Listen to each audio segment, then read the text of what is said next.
هو الله الذي لا Assalamualaikum warahmatullahi wabarakatuh. Alhamdulillah wassalatu wassalamu ala Rasulillah. Segala puji dan puja kehadirat Allah Subhanahu wa taala, juga salawat dan taslim kepada Nabi besar Muhammad sallallahu alaihi wa ala alihi wa sahbihi wasallam. Saudaraku seiman, pada hari ini kita akan melanjutkan bedah buku Kiat-Kiat Hijrah dari Kemaksiatan dan Istiqamah dalam Ketaatan yang ditulis oleh Abdullah bin Muhammad bin Abdullah Ad-Duwaish.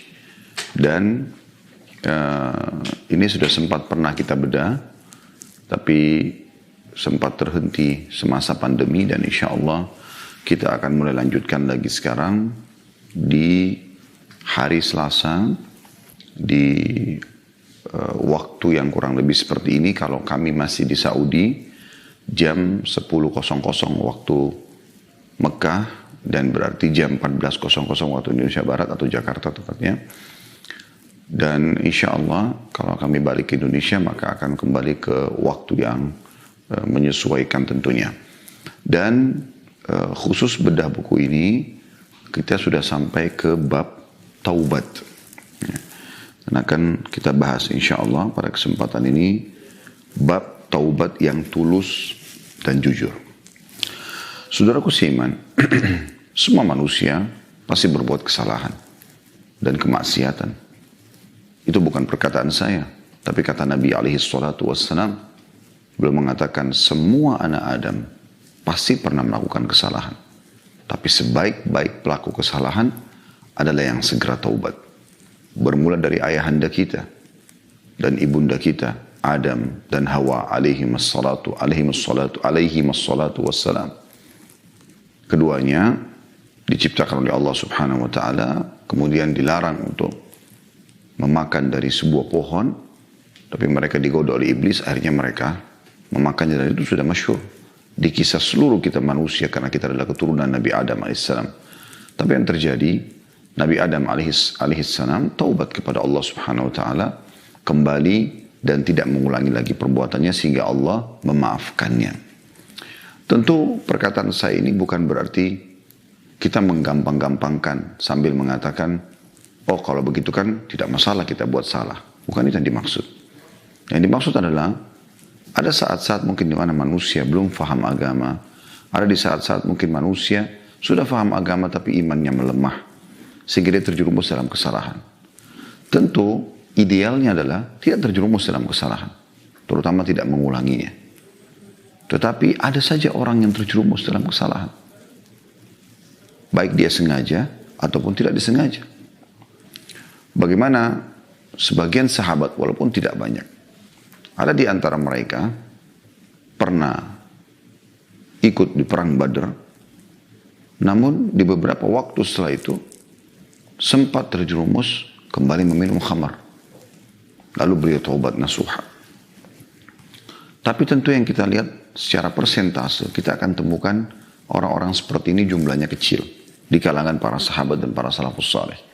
Yang lebih menonjol di kalangan mereka adalah bagaimana mereka istiqamah, bagaimana mereka menjaga ibadah-ibadahnya kepada Allah SWT. Mereka bersaing dalam kebaikan-kebaikan. Karena mereka setelah hijrah, setelah memahami dan memahami ilmu agama dan merasakan nikmatnya iman, mereka lebih memilih iman daripada kemaksiatan.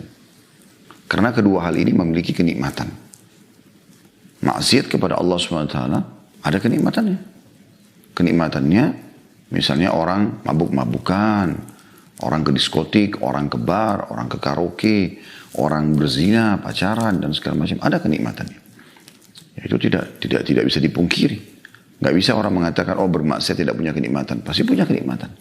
Tapi kenikmatan ini hanya sesaat, yang akan mendatangkan kesengsaraan yang berlipat-lipat sebagai hukuman dari Allah Subhanahu wa taala. Mungkin Anda melakukan zina sekali, udah cukup Allah uji Anda dengan cobaan kegagalan dalam usaha, kegagalan dalam membangun rumah tangga, kegagalan dalam segala hal 10 tahun.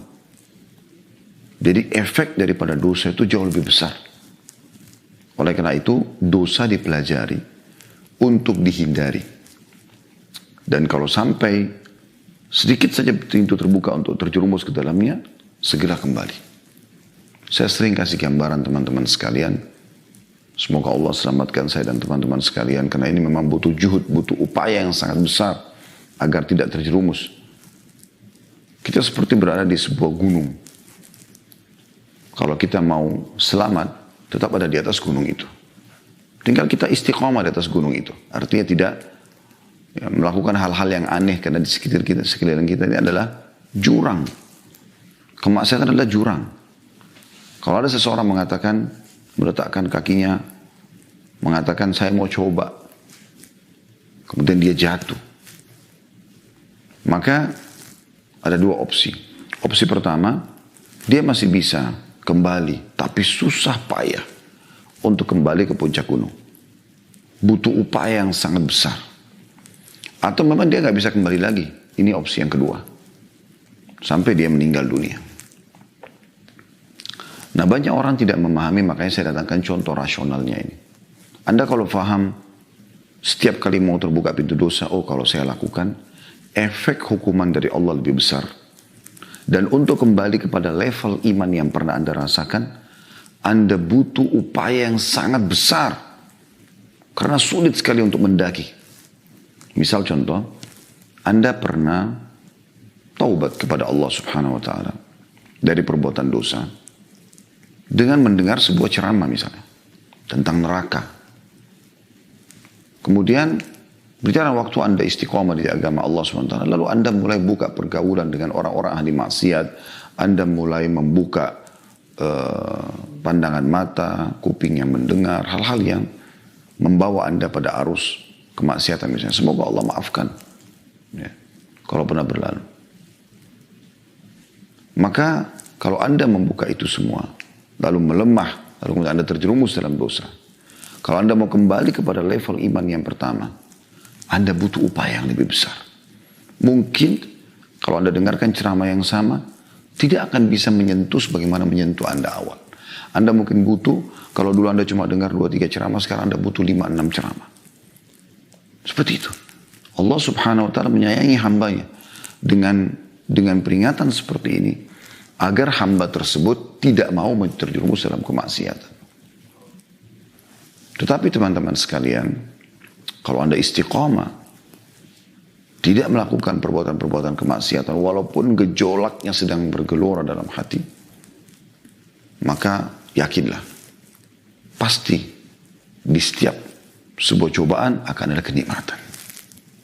Pasti itu. Waktu Imam Syafi'i rahimahullah ditanyakan,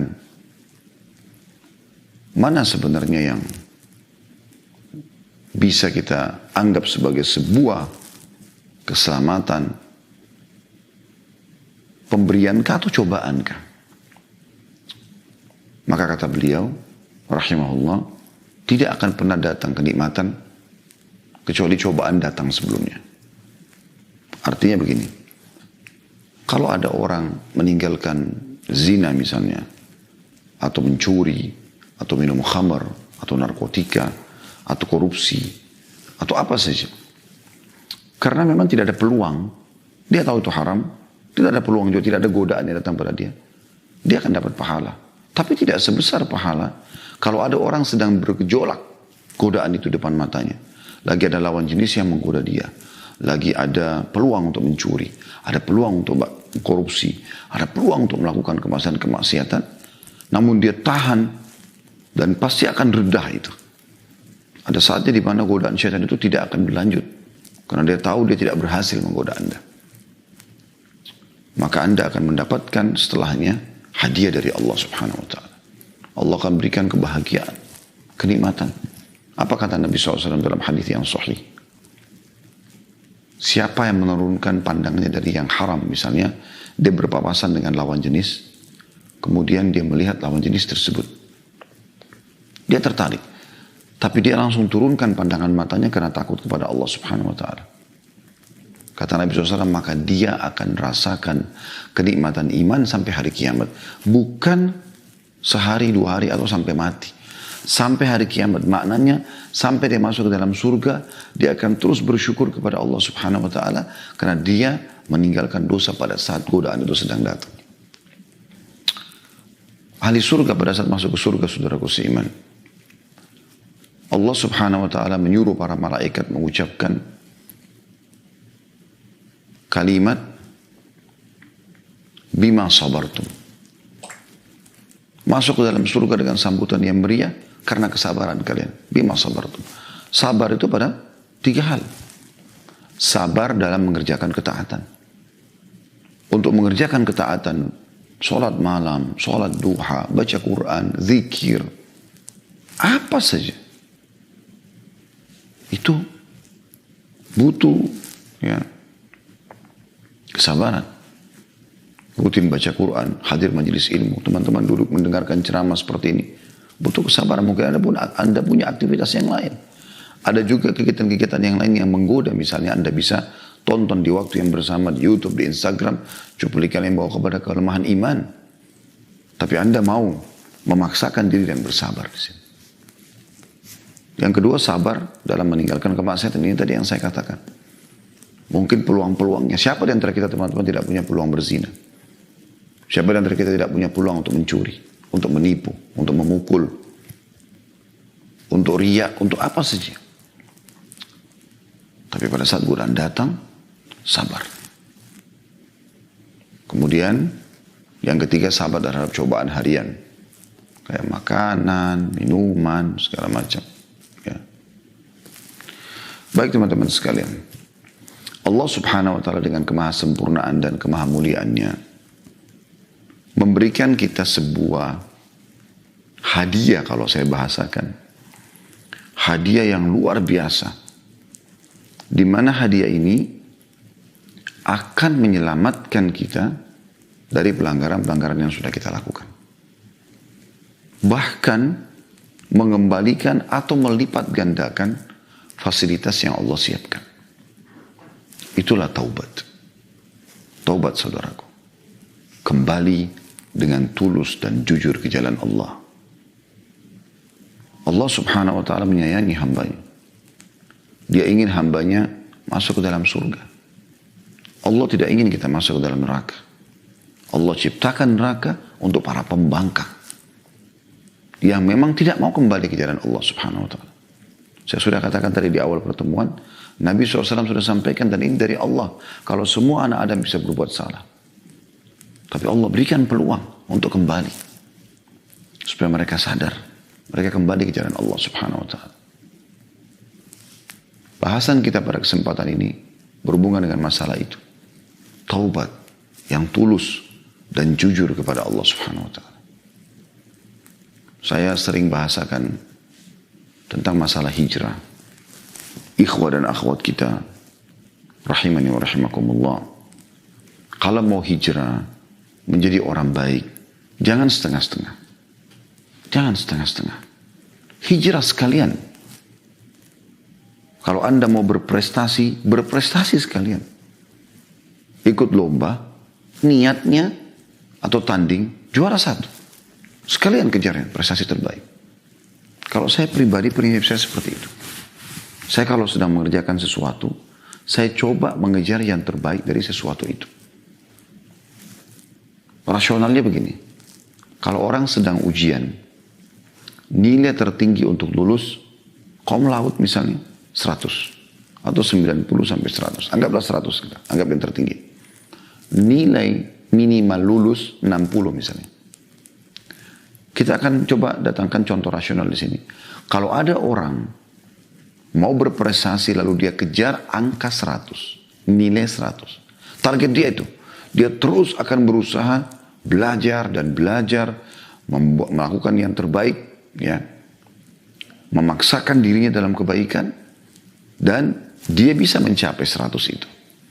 Kalaupun tidak, maka ini perlu dipahami, tidak akan jauh dari 100. Misal 99, 98, 97, 90 minimal. Saya pernah praktikin ini pada saat saya sedang kuliah. Saya melihat di antara teman-teman mahasiswa dulu dari berbagai negara waktu kami masih di Madinah. Di Universitas Islam Madinah, semoga Allah menjaganya dan terus mencetak kader-kader dai dunia. Dan semoga Allah membalas para pendirinya dengan pahala yang melimpah. Saya melihat ada dua kubu. Ada orang yang mau berprestasi di kelas. Mereka sibuk pada saat dosen datang. Mereka duduk di bagian depan. Mereka sibuk menulis, sibuk mendengar, sibuk bertanya. Tidak mau luput satupun informasi penting. Dan ada orang, karena mereka targetnya nilai lulusnya 100 ya 100. Dan memang rata-rata di ujian, pada saat mereka lulus, mereka bersaing. Ada sekitar 10 orang. Yang ini 100, yang ini 99, yang ini 98 ini. Mereka bersaing. Antara ranking 1 sampai ranking 10. Ada orang yang hanya mengejar nilai lulus 60. Maka ada yang lulus 60, ada yang 65, ada yang maksimal 70. Tapi kebanyakan tidak lulus. Karena bisa saja luput dari itu. Jadi sisa 59. Satu saja dia nggak lulus. Saya datangkan contoh ini teman-teman sekalian. Saya pernah pribadi coba duduk di kelas di bagian belakang bersama dengan orang-orang yang malas. Subhanallah, saya merasakan efeknya besar sekali. Kalau ada yang tidur aja satu, kita juga tertarik untuk tidur. Ada yang sibuk coret-coret kertas, buang-buang waktu, kita juga terpengaruh. Saya coba angkat pandangan mata saya. Saya lihat di saf pertama dan saf kedua kelas. Mungkin teman-teman mahasiswa dan mahasiswi tidak asing dengan ini. Anda coba praktekin kiat ini. Di bagian depan umumnya adalah orang-orang prestasi. Karena mereka tidak mau di belakang. Mereka punya jiwa yang besar. Mereka mau berprestasi. Dan mereka harus mengejar nilai terbaik yang akan didapatkan dari dosen. Untuk mendapatkan itu dia harus paham semua apa yang disampaikan oleh dosen. Saya lihat bagian depan dua saf pertama. Mereka sibuk. Setiap dosen datang, mereka sudah mulai siapkan buku tulis, buka kitabnya. Mereka mulai, alhamdulillah, wassalatu wassalamu Rasulullah. Mulai kata-kata dosennya sampaikan, mereka sudah sibuk nulis. Ada yang mereka tidak paham, Syekh sebentar, saya nggak paham ini, bisa diulangi nggak? Ada yang mengatakan, Syekh, yang saya pahami yang Anda sampaikan adalah seperti ini, benar nggak? Ada yang sampai pada tingkat, Syekh kalau ujian, nanti saya jawab seperti ini, saya dapat nilai bagus nggak? Tapi yang lain tidak seperti itu. Pada saat Syekh titip pesan, nanti pekan depan kita akan bahas beberapa hadis di Sahih Bukhari jilid 8. Kemudian saya pernah membawa buku itu dengan semangat ke kelas.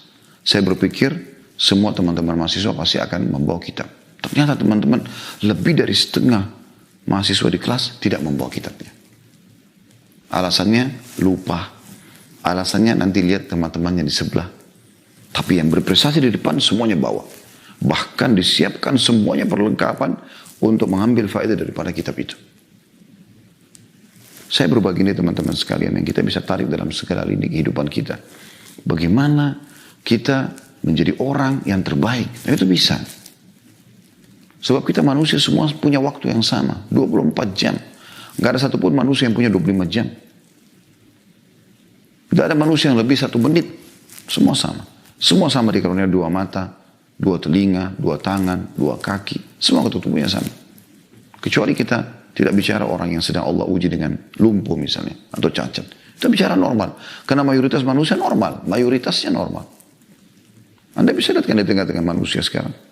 Berapa orang sih yang cacat? Tidak seberapa dibandingkan manusia secara umum. Umumnya mereka normal. Itu Allah SWT berikan cobaan kepada sebagian orang. Fasilitas kita semuanya sama. Kenapa ada yang berprestasi, kenapa tidak? Nah ini yang perlu kita sentuh teman-teman sekalian. Anda tarik ini dalam masalah ibadah. Sama halnya. Rugi orang-orang yang menyia-nyiakan waktunya dan tidak ibadah kepada Allah Subhanahu Wa Taala. Tapi kan saya punya masa lalu yang buruk Ustaz. Itu masa lalu. Tidak masalah. Saya sudah bilang di awal tadi semua manusia berbuat salah. Tapi bagaimana Anda sekarang? Kalau masa lalu kita diisi dengan sesuatu yang kelam, kebodohan terhadap agama, gak bisa ngaji, banyak maksiat kepada Allah SWT. Hari ini perbaikin. Mumpung Allah masih memberikan umur. Taubat nasuha tidak membutuhkan waktu yang lama. Nanti istiqomahnya di atas taubat yang butuh perjuangan besar. Tapi taubat tidak butuh sesuatu yang besar. Kata Imam Nawawi rahimahullah, tinggalkan dosa itu seketika. Lagi zina, lagi riba, lagi mencuri, berhenti. Menyesali. Yang ketiga janji sama Allah tidak akan mengulanginya. Tinggalkan dosa itu seketika, itu syarat yang pertama kata beliau. Yang kedua menyesalinya, yang ketiga janji sama Allah tidak akan mengulanginya. Ada sebagian ulama menambahkan, yang keempat adalah, kalau itu berhubungan dengan hak yang harus dikembalikan, kayak misalnya mencuri, memukul, menggunjing, ini harus disempurnakan dengan mengembalikan barang curiannya, atau meminta ridho orang yang pernah diambil haknya. Itu juga dengan menggunjing, mengembalikan nama baik orang yang pernah digunjing, difitnah, seterusnya. Lalu minta maaf, dan ini insya Allah akan menyempurnakan taubatnya. Karena tidak butuh waktu yang lama sebenarnya. Taubat ini teman-teman sekalian keindahan, kenikmatan. Saya akan bacakan apa yang ditulis oleh penulis di sini. Beliau mengatakan Allah subhanahu wa ta'ala. Bagi teman-teman yang pegang bukunya tentu, di halaman 42. Allah subhanahu wa ta'ala maha pengasih kepada para hambanya. Dan dia subhanahu wa ta'ala maha mengetahui masalah, maha mengetahui mereka berikut tabiat mereka. Allah subhanahu wa ta'ala tahu. Dalam surah Al-Mulk ayat 14 Allah mengatakan, A'udzu billahi minasyaitonir rajim. Ala ya'lamu man khalaqa wa huwal latiful khabir. Apakah pantas Allah yang menciptakan itu tidak mengetahui? Sementara dia maha lembut, lagi maha teliti. Artinya banyak manusia dengan kebodohannya dianggap kalau dia buat dosa Allah tidak tahu. Allah tidak lihat. Semoga Allah maafkan masa lalu. Saya sering sampaikan teman-teman, saya dan Anda sedang belajar. Pada saat kita sedang belajar seperti ini, kita mengambil atau menetapkan dalam diri kita husnuzan, bersangka baik kepada Allah subhanahu wa ta'ala. Kalau Allah sedang menginginkan kita berubah menjadi lebih baik, kita bertaubat, kita melakukan amal saleh. Dengan ini Anda ikut. Sehingga kalau masa lalu Anda pernah berbuat salah, Anda bertaubat kepada Allah subhanahu wa ta'ala. Kalau Anda sudah isi dengan amal saleh, hari ini Anda kembangkan ya menjadi atau kepada yang lebih baik lagi. Allah maha tahu semuanya. Allah maha lihat. Anda kalau masuk kamar hotel, mau melakukan perzinahan misalnya, maka banyak manusia pikir tidak ada yang tahu. Karena dia pikir istrinya atau suaminya nggak tahu, anaknya nggak tahu, teman-temannya nggak tahu. Dia berada di sebuah hotel, jauh dari kotanya, jauh dari negerinya. Tidak ada yang kenal, perempuan juga atau laki-laki diajak berzina tidak kenal. Maka dia pikir tidak ada yang tahu. Subhanallah. Allah tahu saudaraku. Allah mengatakan, wa nahnu aqrabu ilaihi min hablil warid. Kami lebih dekat kepada dia daripada urat nadi lehernya. Allah SWT mengatakan juga tentang doa. Wa idza sa'alaka ibadi anni fa inni qarib. Ujibu da'watad da'i idza da'an.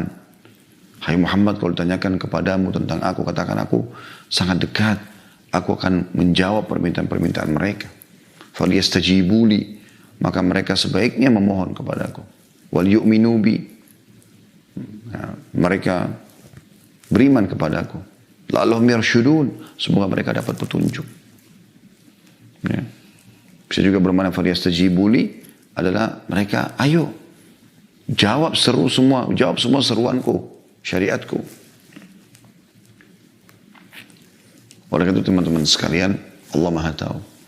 Ranjang yang Anda pakai berzina, udara yang Anda hirup, air yang Anda pakai, cebok di kamar mandi, air minum yang Anda pakai minum, semuanya makhluknya Allah subhanahu wa ta'ala. Cahaya lampu yang Anda gunakan, dan semua akan bisa menjadi saksi pada hari kiamat. Makanya orang mukmin itu jeli. Harus hati-hati. Dari sisi yang lain, sebagaimana tadi saya bilang kalau maksiat punya kenikmatan, tapi dia hanya sebentar dan hukumannya berat. Ibadah punya kenikmatan. Namun kenikmatannya abadi. Mungkin Anda mengatakan, Ustaz, Anda mengatakan tadi ibadah punya kenikmatan. Tapi saya sendiri kalau sholat tidak merasakan khusyuk. Saya malas baca Quran. Saya kalau zikir, ya seperti orang kumur-kumur saja. Ngomong, saya nggak merasakan. Maka jawaban saya teman-teman, karena Anda masih punya dosa kepada Allah Subhanahu wa Ta'ala. Dosa yang masih tersisa, yang akan mengaburkan ibadah Anda itu. Coba lebih taubat nasuha kepada Allah Subhanahu wa Ta'ala. Wudu, ya. Buka sejadah Anda, niat sholat taubat, sebagaimana sabda Nabi SAW. Siapapun yang telah melakukan dosa, kemudian dia bersuci dengan sempurna, lalu dia sholat 2 rakaat dan dia memohon ampun kepada Allah, kecuali Allah akan bersihkan dosa-dosanya. Sujud, coba mohon kepada Allah SWT, ya Allah, aku ingin kembali ke jalanmu. Aku ingin merasakan kenikmatan ibadah kepadamu. Aku ingin menyusul orang-orang beriman yang telah mendahuluiku. Maka bukalah pintu-pintu itu untukku. Angkatlah semua penghalang-penghalang dari kehusyuan sholatku, dari kenikmatan zikir, membaca Quran, dan semua ibadah kepadamu. Lalu sisipkan doa yang Nabi SAW ajarkan kepada Mu'adz bin Jabal radhiyallahu anhu. Allahumma a'inni, ya Allah tolong aku, ala zikrika, agar selalu berzikir kepadamu, wa syukrika, bersyukur kepadamu, wa husni ibadatik, dan memperindah ibadah untukmu. Kalau Anda rutin di situ teman-teman sekalian, Anda akan bertahap merasakan kenikmatan ibadah, kenikmatan iman. Dan ingat, tutup pintu dosa. Selama pintu dosa masih dibuka, dia akan terus menodai kenikmatan ibadah itu, kenikmatan iman itu. Tutup pintu ini. Anggap ini sesuatu yang, jorok, kotor, sampah yang tidak perlu Anda lakukan. Tidak perlu Anda sentuh, tidak perlu Anda lihat. Dan Anda nikmati ibadah itu. Mulai Anda baca keutamaan-keutamaan ibadah, keutamaan sholat, keutamaan awal waktu misalnya, sholat sunnah, Anda mulai terapkan dalam kehidupan. Mulai Anda baca tentang keutamaan zikir, Anda amalkan zikir-zikir itu. Terus Anda tingkatkan levelnya. Mulai baca Quran, dari mulai pelajaran huruf tajwid, huruf hijaiyahnya, ya, makharijul hurufnya, kemudian Anda belajar tahsin, mempelajari bagaimana memperbenar bacaan Anda. Lalu mulai Anda pindah ke tahap menghafal, memahami, mengamalkan. Terus tingkatkan. Kalau dosa Anda redam dan ibadah terus Anda tingkatkan, Anda akan rasakan, percaya lisan saya teman-teman, kenikmatan ibadah itu. Bahkan sampai pada tingkat Anda sudah merasa kehilangan sesuatu yang sangat besar kalau ibadah itu luput dari Anda. Contoh misal, Anda coba komitmen mulai sekarang. Saya mulai dari diri saya, baru teman-teman saya ajak tentunya. Dan semoga Allah mudahkan kita untuk mengamalkan. Coba kita istiqomah, sholat on time di awal waktu. Itu aja dulu. Kita mulai. Baca keutamaan sholat di awal waktu. Anda bisa dengarkan ceramah kami di bahasan Sahih At-Targhib Tarhib yang kita bahas di hari Jumat. Ya. Maka di situ Anda akan dengarkan setengah buku di jilid pertama itu, kurang lebih ya, itu membahas masalah sholat. Lengkap sekali.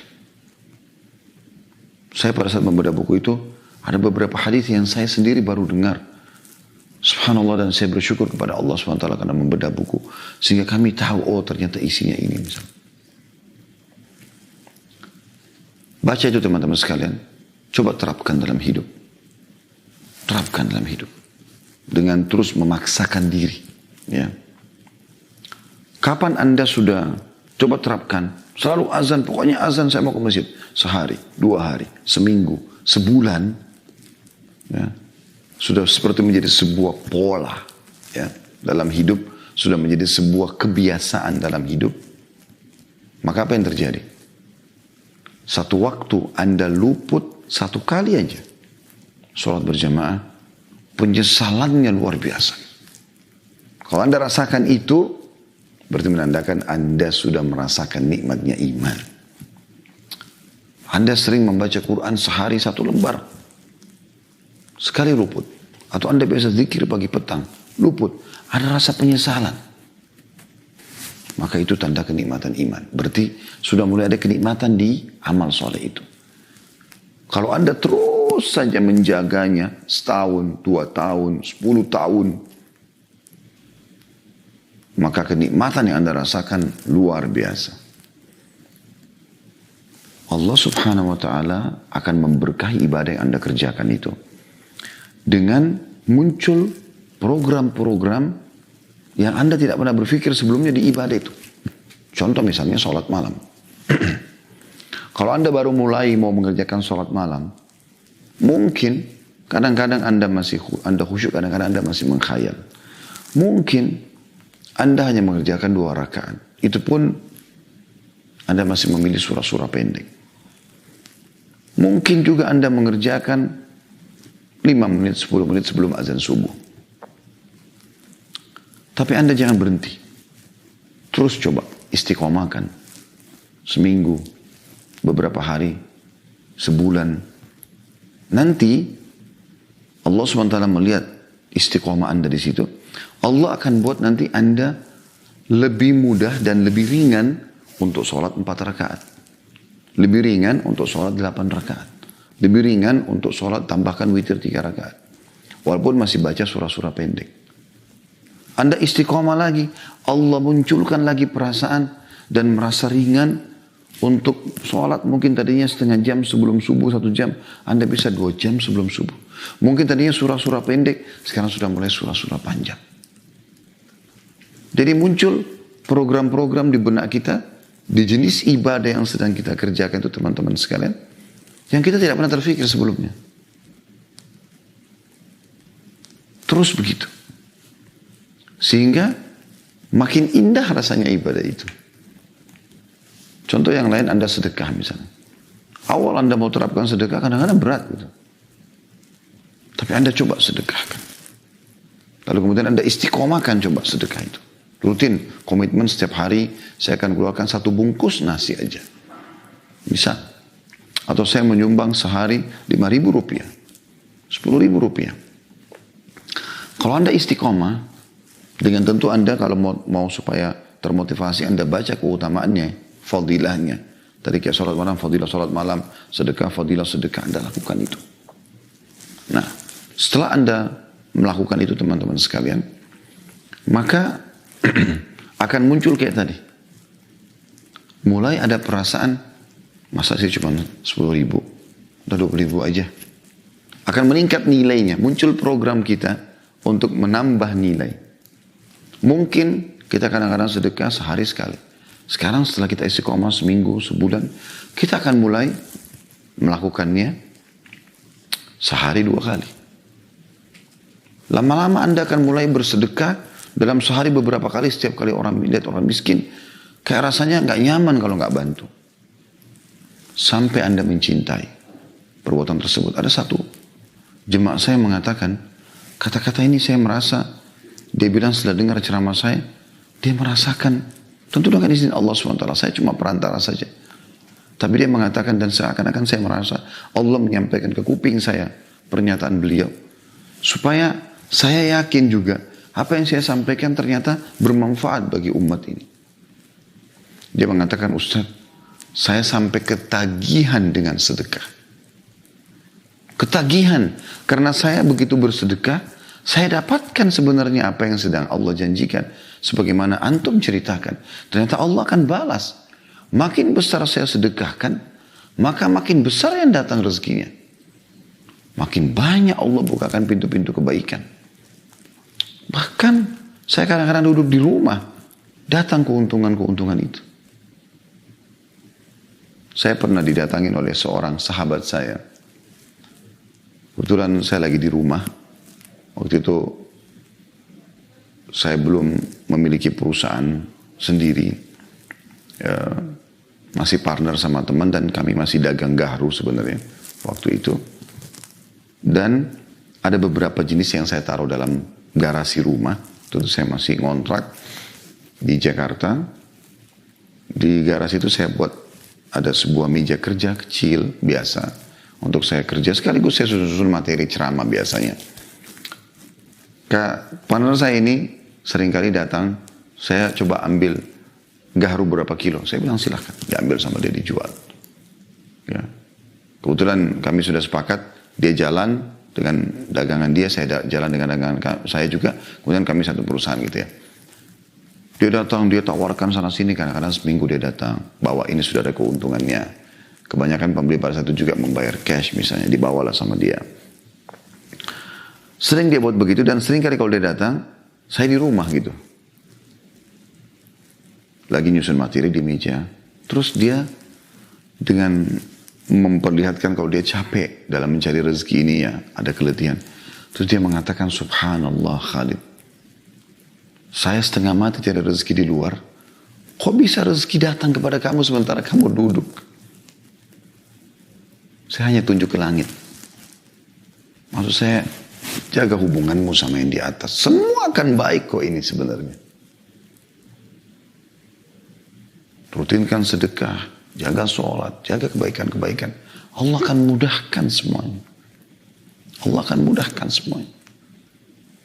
Banyak orang mengatakan, oh kalau jadi da'i susah hidupnya. Padahal sedang menyampaikan agama Allah subhanahu wa ta'ala. Susah dari sisi ekonomi. Demi Allah teman-teman, saya tidak rasakan itu.